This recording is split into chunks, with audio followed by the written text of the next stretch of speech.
राधे।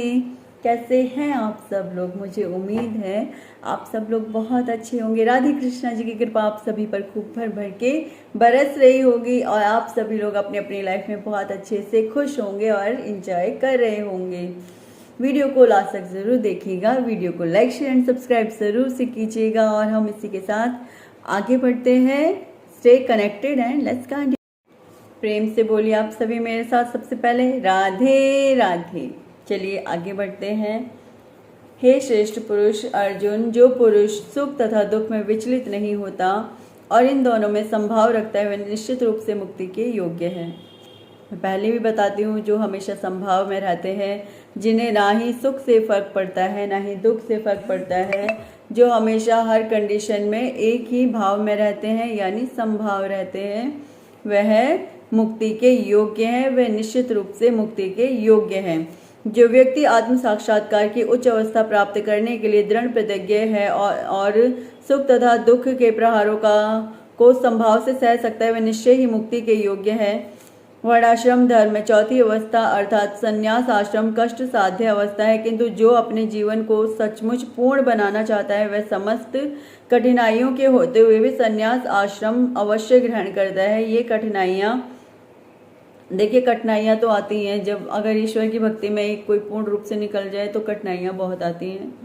पहले तो जो ईश्वर की भक्ति में लगा हुआ होता है ना, उसको सबसे पहला तो एक जो उपाधि दी जाती है, ढोंग कर रहा है। क्या कर रहा है? ढोंग कर रहा है। सबसे पहला वर्ड यही बोला जाता है उसके लिए कि ढोंग कर रहा है, जबकि ढोंग नहीं कर रहे होते हैं भाई, सच में होती है। हम सब सच में ही हम ईश्वर के प्रति बहुत ज़्यादा जागरूक हो चुके होते हैं, इसीलिए उनकी भक्ति में लगे होते हैं। इसीलिए क्योंकि प्रेम होता है तभी तो हम इतना सब कुछ कर पाते हैं ना। यदि किसी चीज़ के लिए प्रेम ही नहीं होगा मन में, तो हम कैसे आगे बढ़ सकते हैं? उन चीज़ों में कैसे बढ़ पाएंगे? आगे नहीं बढ़ा जाएगा, हम वापस पीछे बैक मार लेंगे अपने, है ना। तो किंतु जो अपने जीवन को सचमुच पूर्ण बनाना चाहता है वह समस्त कठिनाइयों के होते हुए भी संन्यास आश्रम अवश्य ग्रहण करता है। ये कठिनाइयाँ पारिवारिक संबंध विच्छेद करने तथा पत्नी और संतान से संबंध तोड़ने के कारण उत्पन्न होते हैं, किंतु यदि कोई इन कठिनाइयों को सह लेता है तो उसके आत्म साक्षात्कार का पथ निष्कंटक हो जाता है। अतः जिसने सह लिया समझ लो पार कर लिया। अतः अर्जुन को क्षत्रिय धर्म कि कोई कुछ भी बोल रहा है, अब तुम एक चिकना घड़ा बन जाओ, उसके बाद जो मर्जी जितना मर्जी पानी डालते जाओ, हमें कोई फर्क नहीं पड़ रहा। जिसे जो बोलना है बोलते रहो, जिसे जो कहना है कहते रहो। अब हम ईश्वर की भक्ति में आगे बढ़ना है तो बढ़ना है। अब मुझसे कोई पूछता है कि नहीं वो हमें ऐसे करने नहीं देते, भक्ति नहीं करने देते, पूजा पाठ तो करने नहीं देते, सब टांग अड़ाते हैं हर चीज़ में। कहती हूँ ढीठ बन जाओ भाई अगर ईश्वर की भक्ति करनी है तो। क्योंकि ये कलयुग है, यहाँ पर भक्ति करने वाले को पाखंडी कहते हैं लोग, समझ गए। तो अगर ईश्वर की भक्ति में पूर्ण रूप से जाना है तो पहले ढीठ बनना पड़ेगा कि कोई कुछ भी कह रहा है आपको कोई फर्क नहीं पड़ना चाहिए। हाँ जी, कोई कुछ भी कह रहा है आपको कोई भी फर्क नहीं पड़ना चाहिए। एकदम ऐसे बन जाओ, कहते रहो, हमें कोई फर्क नहीं पड़ेगा। ठीक है। शुरू में मेरे साथ भी हुआ था, लोग कहते थे हाँ ये ढोंग करती है, ऐसे करती है, वैसे करती है। तो मैं क्या कहती थी, ठीक है भाई, आप लोगों को जो ठीक लगता है ना आप कहते रहो, मुझे जो करना है मैं वो करूँगी। अगर आप लोगों को लगता है पाखंड है तो होगा भाई, मेरे हिसाब से मैं भक्ति करती हूँ, मेरे हिसाब से मैं पूजा पाठ करती हूँ, मेरी प्रार्थनाएं करती हूँ, मेरे ईश्वर तक के पहुँचने का मेरे लिए एक साधन बनाया है, मैंने एक मार्ग बना लिया है। तो मुझे तो ये पाखंड नहीं लगता, बाकी जिसको लगता है उसे लगे। तो अगर आपको ईश्वर की भक्ति करनी है, श्री राधे कृष्णा जी की भक्ति करनी है, बिहारी जी की भक्ति करनी है, विष्णु भगवान जी की भक्ति करनी है, राम जी की भक्ति करनी है, तो पहले ढीठ बन जाना।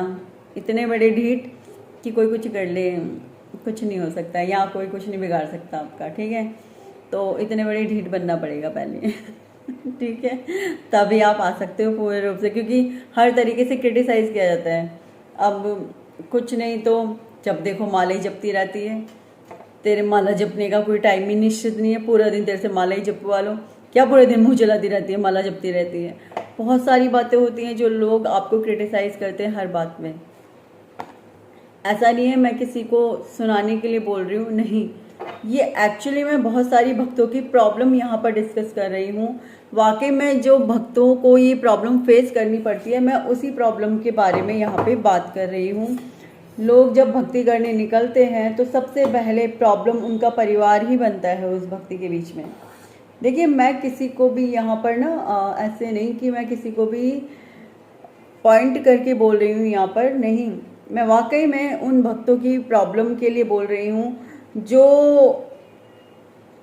इस परिस्थिति को फेस करते हैं। मैं वाकई में उन भक्तों की प्रॉब्लम के लिए इस बात को बोल रही हूँ। मैंने कई बार नोटिस की हैं जो चीज़ें, क्योंकि सिर्फ मैं अपनी बात नहीं कर रही हूँ, और भी लोगों की बातें मेरे सामने जब आई तो उन्होंने मुझसे कहा कि शिखा, लोग भक्ति करने नहीं देते हैं, इस तरीके से बोलते हैं, आप भक्ति करने बैठ जाओ तो हमें उल्टा सीधा बोलना शुरू कर देते हैं कि खाना कि पता नहीं क्या लेके बैठ गई हो, सुबह शाम तक घंटियाँ बजाती रहती हो और ये करती रहती हो, वो करती रहती हो।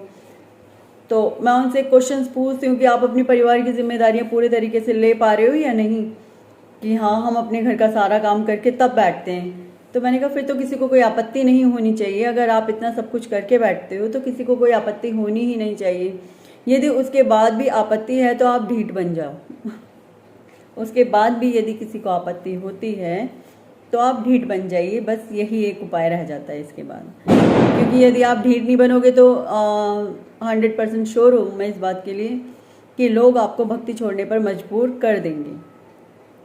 वो ऐसी ऐसी जली कटी सुनाएंगे कि आपको मजबूर होना पड़ जाएगा भक्ति छोड़ने के लिए। यदि आप हर प्रकार की जली कटी सुनने के लिए तैयार हैं, हर प्रकार से उल्टा सीधा कहीं से भी कोई ताना आके घुस गया उसे सुनने के लिए तैयार हैं, तो भक्ति में प्रवेश कर जाइए, कोई प्रॉब्लम नहीं होगी।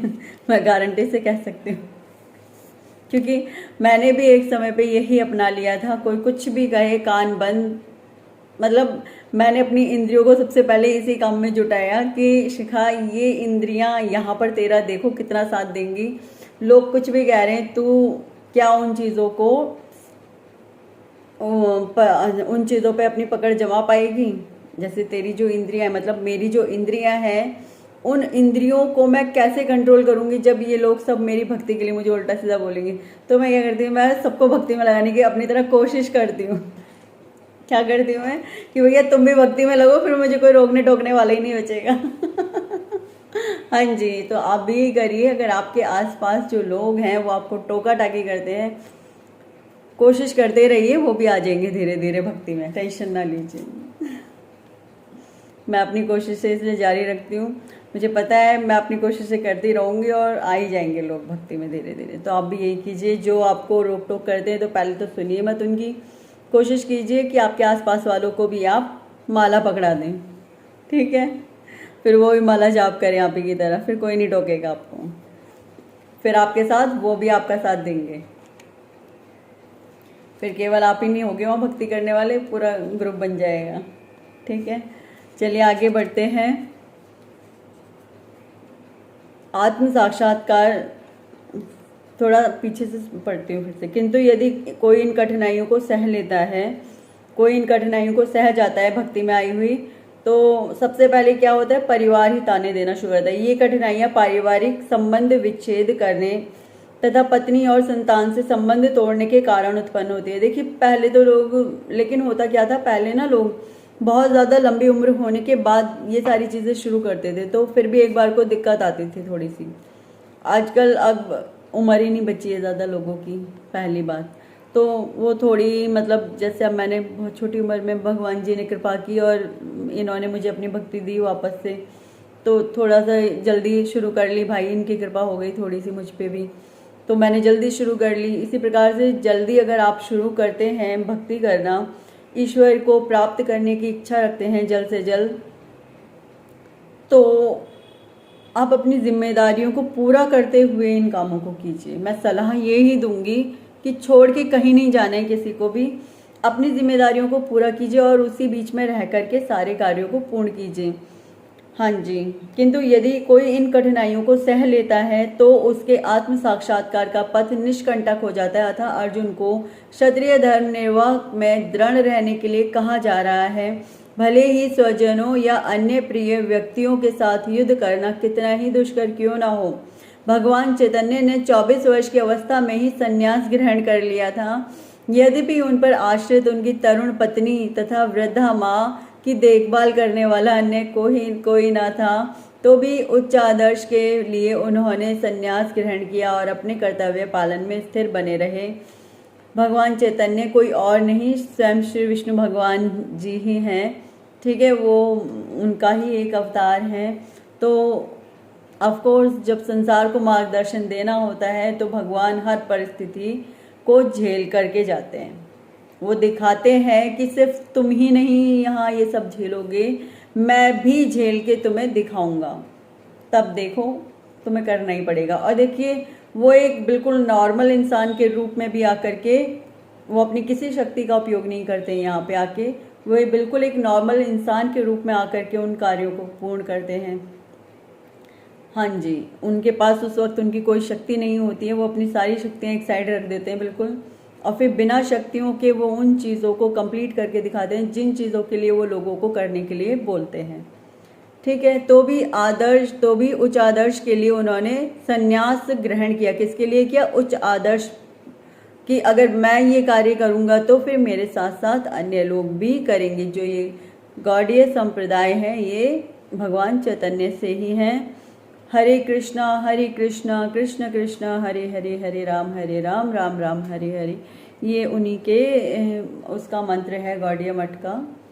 ठीक है, और ओम नमो भगवते वासुदेवाय, आपको जो भी अच्छा मंत्र लगे आप उसे चुनिए और करना शुरू कर दीजिए मंत्र को, और अपने कर्तव्य पालन में स्थिर बने रहे। भव बंधन से मुक्ति पाने का यही एकमात्र उपाय है।